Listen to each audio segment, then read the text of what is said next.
یہ 1936 کا گرم موسم تھا جب دنیا ٹوٹنا شروع ہوئی۔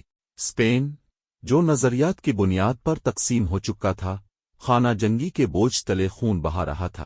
جنرل فرانسسکو فرینکو کی قیادت میں نیشنلسٹ جمہوریہ کو گرانے کی کوشش کر رہے تھے اور ملک تشویش اور خوف کی لہر میں ڈوبا ہوا تھا۔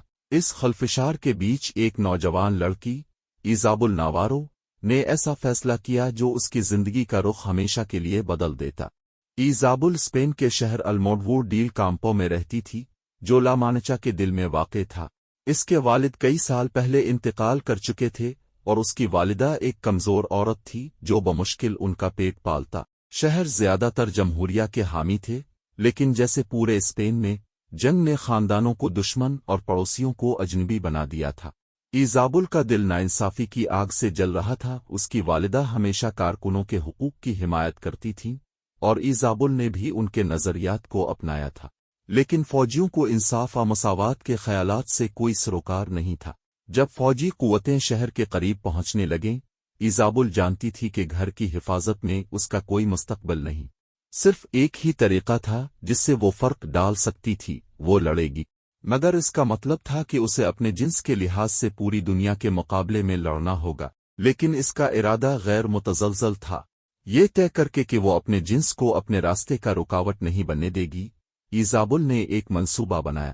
اس نے اپنے لمبے بال کاٹ لیے، اپنی چھاتی کو مضبوطی سے باندھ لیا اور اپنے والد کی پرانی فوجی وردی میں ملبوس ہو گئی۔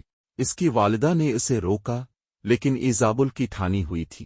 اس نے اپنی والدہ سے وعدہ کیا کہ وہ زندہ واپس آئے گی، وہ ایک آزاد اسپین کے لیے لڑے گی۔ ایزابل نے جمہوریہ کی فوج کے ایک گروہ میں شامل ہو کر میڈرڈ کی طرف روانہ ہو گئی۔ یہ وہ وقت تھا جب اس نے محاذ پر قدم رکھا اور اس کا سفر شروع ہوا۔ اس کے یونٹ کے فوجی جو مہینوں سے جنگ میں ملوث تھے نے کبھی اس کی شکل و صورت اور اس کی گہری آواز پر سوال نہیں اٹھایا۔ ان کے لیے وہ صرف عائشہ تھی، ایک اور نیا سپاہی جو جمہوریہ کے لیے اپنی جان دینے کو تیار تھا۔ دنوں کے ساتھ ایزابل نے اپنی صلاحیتوں کو منوایا اور ایک اچھے سپاہی کی طرح جنگ کے فن کو سیکھا۔ وہ جلد ہی جنگ کے بے رحم ماحول میں زندہ رہنے کے طریقے سیکھ گئی۔ اس کی جبلت تیز ہو گئی تھی، لیکن اس کی حقیقت، اس کی اصل شناخت، اس کے دل پر بوجھ بنی ہوئی تھی۔ خون ریزی اور تباہی کے بیچ، وہ ہر روز یہ دھوکہ دینے کی کوشش کرتی کہ وہ صرف ایک سپاہی ہے۔ سچائی اسے اندر ہی اندر دیمک کی طرح چاٹ رہی تھی، لیکن اب اس کے لیے واپس پلٹنے کا کوئی راستہ نہیں تھا۔ ایک رات جب یونٹ میڈرڈ کے قریب ایک کھنڈر میں آرام کر رہا تھا، ایزابل کو ایک ساتھی سپاہی لوئس کے ساتھ بات کرنے کا موقع ملا۔ لوئس عمر میں بڑا تھا، اس کے ہاتھ کھیتوں میں کام کرنے کے آثار تھے، اس کی آنکھوں میں مہینوں کی جنگ کا دکھ اور تھکان چھپی ہوئی تھی۔ تم زیادہ بات نہیں کرتی، لوئس نے اس کے قریب آ کر کہا۔ ایزابل نے تھوڑا سا سکون حاصل کرتے ہوئے جواب دیا، کہنے کو کچھ نہیں ہوتا۔ لوئس ہنسا، جنگ میں باتوں کے لیے کوئی جگہ نہیں رہتی۔ وہ کچھ دیر خاموش بیٹھے رہے، داور گولوں کی آواز رات کی خاموشی میں گونج رہی تھی۔ پھر اچانک لوئس دوبارہ بولا، جانتی ہو، ہمارے ساتھ کچھ اچھے لوگ لڑ رہے ہیں، لیکن ان میں سے سب مرد نہیں ہیں۔ ایزابل چونکی۔ کیا مطلب؟ ایوا نے سر اٹھا کر اس کی طرف دیکھا، اس کی آنکھوں میں تھکن اور گہرا غم تھا۔ لوئس نے گہری سانس لی اور پھر آہستہ سے بولا، ہم میں سے کچھ لڑائیاں لڑنے والی خواتین ہیں، اور یہ وہ بات ہے جو ہم اکثر بھول جاتے ہیں۔ ایوا نے چونک کر اس کی طرف دیکھا۔ مرد اور خواتین دونوں ہی جنگ کا حصہ ہیں، تم جانتے ہو۔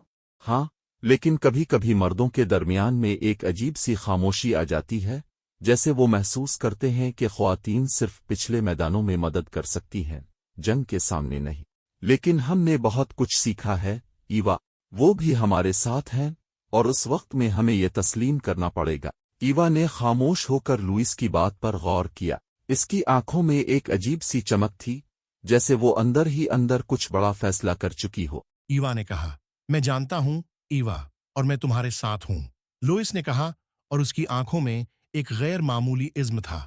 رات کی خاموشی میں گولوں کی آواز اب بھی سنائی دے رہی تھی، لیکن اب یہ دونوں جان چکے تھے کہ جنگ کا میدان صرف خون ریزی کا نہیں، بلکہ حوصلے کا بھی ہے۔